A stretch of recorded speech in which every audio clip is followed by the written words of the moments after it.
Hello, I'm Ryan. I work at New Creation Counseling Center. I'm sitting here on my back porch, chilling out, drinking a cup of coffee. And I want to make a video. This month is Mental Health Month. I want to talk about something that I feel kind of passionate about, which is I feel like we don't have a great understanding about our inner experience. And I like to keep it simple. I like to break it down so that it's easy for me to understand at all times kind of what's going on inside a human being. So I want to talk about thoughts and feelings and behaviors. And I call this the physics of emotion. And it's something that underlies a lot of mental health. But just the way I think about it, I almost like you'd understand the laws of physics, and so that allows you to build buildings and drive cars and all that stuff. When you understand the physics of emotion, the physics of your inner experience, well, you can build things inside of you, which is kind of what mental health is about. It's about changing your thoughts, changing your feelings, changing your behaviors, so that you can live more, be more content, have more peace. I was jogging one day, okay, through my town here where I live, and I was jogging down the street, and feeling pretty good about myself. I'm not a runner, but I'm jogging, and I kind of run by this house, and I see that they have really nice landscaping, right? And as I look at it, I start thinking, man, that's really nice. And that looks a lot better than my landscaping. I start thinking like, man, I wish I could make my landscaping look like that, our flower beds and stuff. I start thinking, man, I'm never going to be able to do something like that. And as I'm jogging, like I can feel something change inside of me. I feel like my energy drop. I feel more lethargic and discouraged. And I'm just sitting there like I don't want to jog anymore. And fortunately, I was like a mile or so away from the house, and so I was like, no, I got to keep going. I can't stop and do this. Kind of getting down and mope and all that stuff.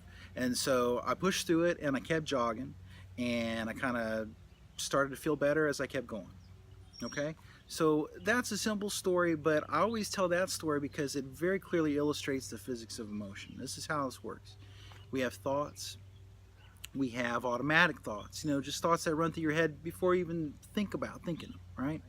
And those thoughts are often trained to be that way because we believe things. We believe things about ourselves, we believe things about other people, about life, about the future, about our chances in the future. But we have these deeper beliefs, right? And we've been believing these things for a long time.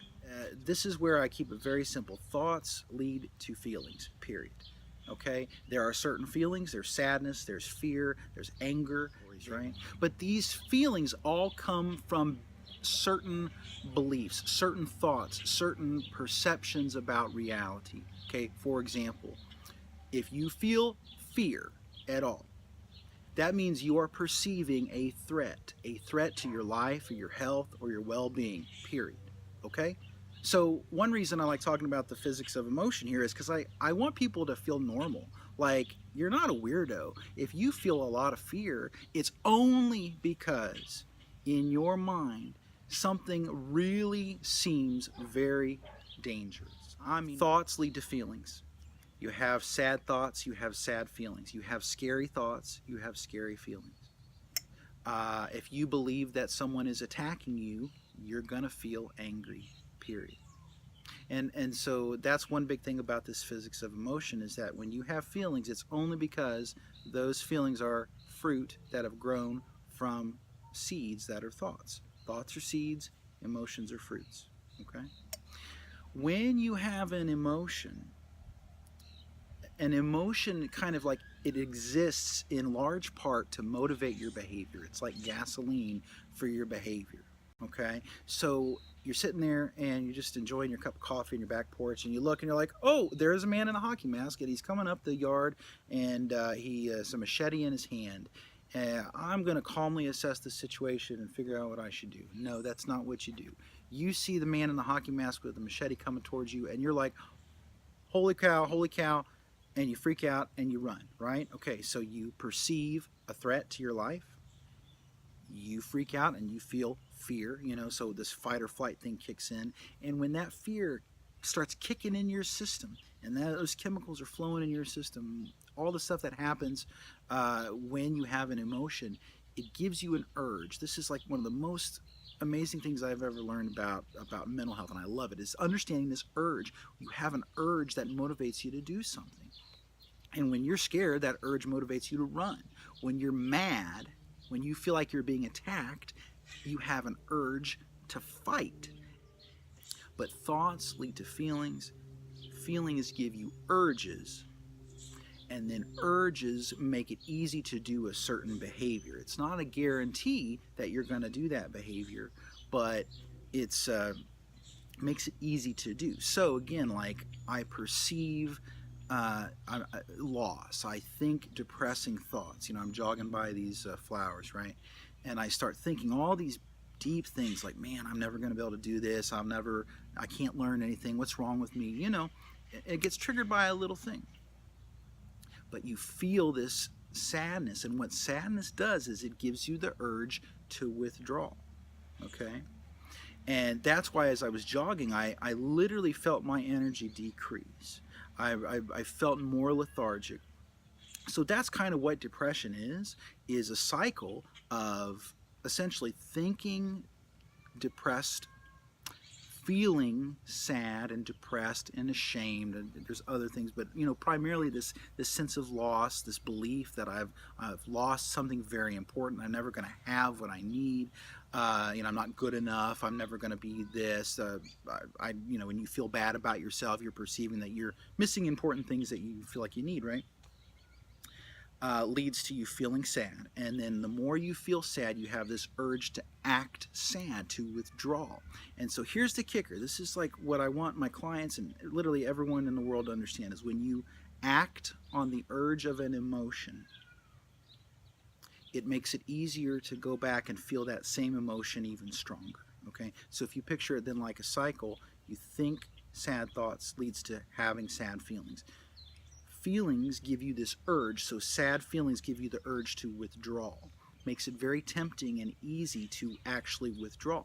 And withdrawal might be pulling out socially from people. It might be, not being as active.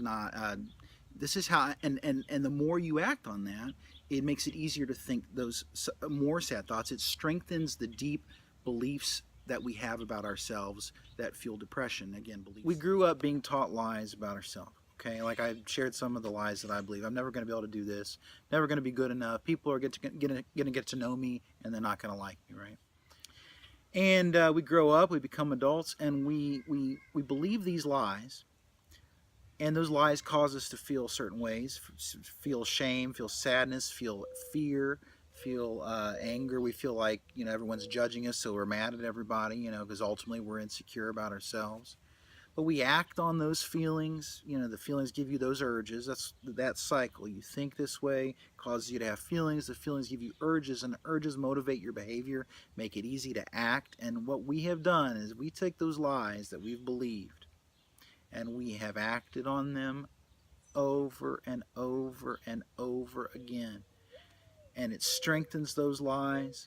The more I feel like I'm a failure with making friends and being social with people, and the more I avoid those situations, I'm just going to believe even stronger that, dude, you can't make friends. You don't know how to do that. You're socially inept.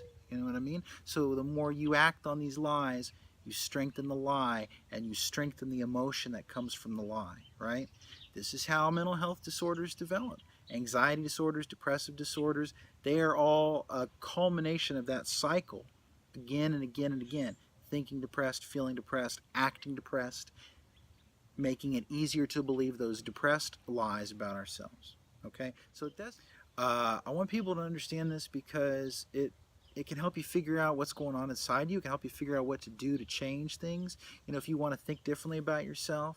The cool thing is this cycle, they all feed each other. So if you want to feel differently, you can think differently. If you want to think differently, you can start acting differently. Now we have this saying, fake it till you make it. And when I start talking about this, people are like, oh, okay, so you're telling me to fake it till I make it.